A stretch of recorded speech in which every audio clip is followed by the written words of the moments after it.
ஜுரம் எப்படி குறையும்? சீர்திருத்தம் செய்யறேன்னு தெய்வ குத்தம் பண்றது. குழந்தைக்கு ஜுரம் வராம என்ன பண்ணும்? டாக்டர் கூப்பிட கோவிலை அனுப்பியிருக்கேன். டாக்டரை கூப்பிட்டா மட்டும் போதுமா? அவருக்கு கொடுக்க பணம் எங்க இருக்கு? பிரச்சனை, பண பிரச்சனை, பண பிரச்சனை.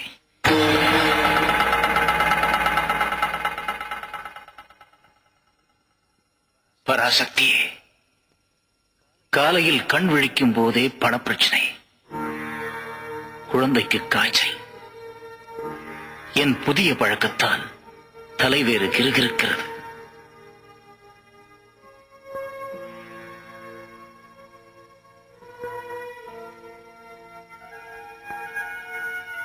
நான் என்ன செய்வேன்? உன் மகா அற்புதமான உலகத்தை எப்போதும் கண்டு நான் பாட வேண்டும்.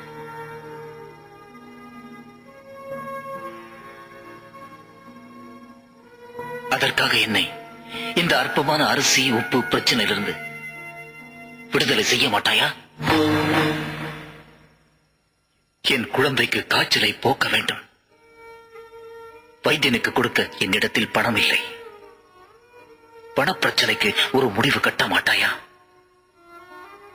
கடைசியாக சொல்கிறேன், நீ என்னை இப்படியெல்லாம் அற்ப தொல்லைகளுக்கு உட்படுத்திக் கொண்டிருந்தால் நான் நாஸ்திகனாகி விடுவேன். நீங்கள் நாஸ்திகனாக வேண்டிய அவசியமே இல்லை.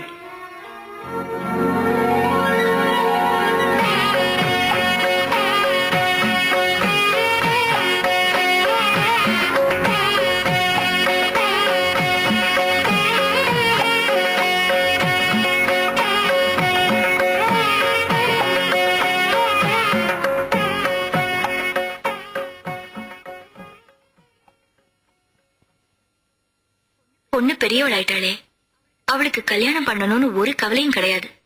எப்பவும் கோட்டை மாட்டிண்டு தோப்பு துறவன் சுத்தி வந்தா போருமா? நீக்கு அவமானமா இருக்கு.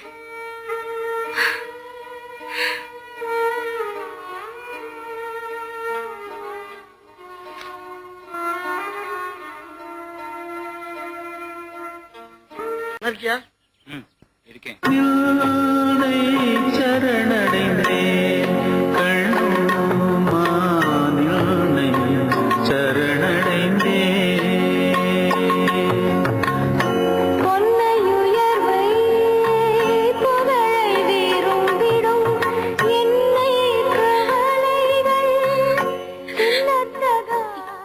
என்னென்ன இது கோலம்?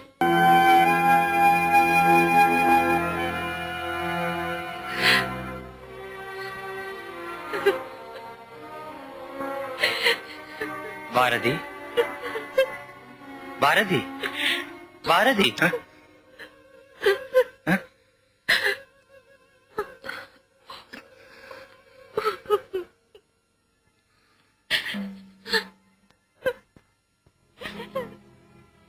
குளிச்சுட்டு இந்த துணிமணிலாம் மாத்திக்கோ. இன்னைக்கு தங்கம்மாவ நீதான் கன்னியாதானம் பண்ணி கொடுக்கணும். கன்னிகாதானமா? இன்னைக்கு தங்கம்மாக்கு கல்யாணம்.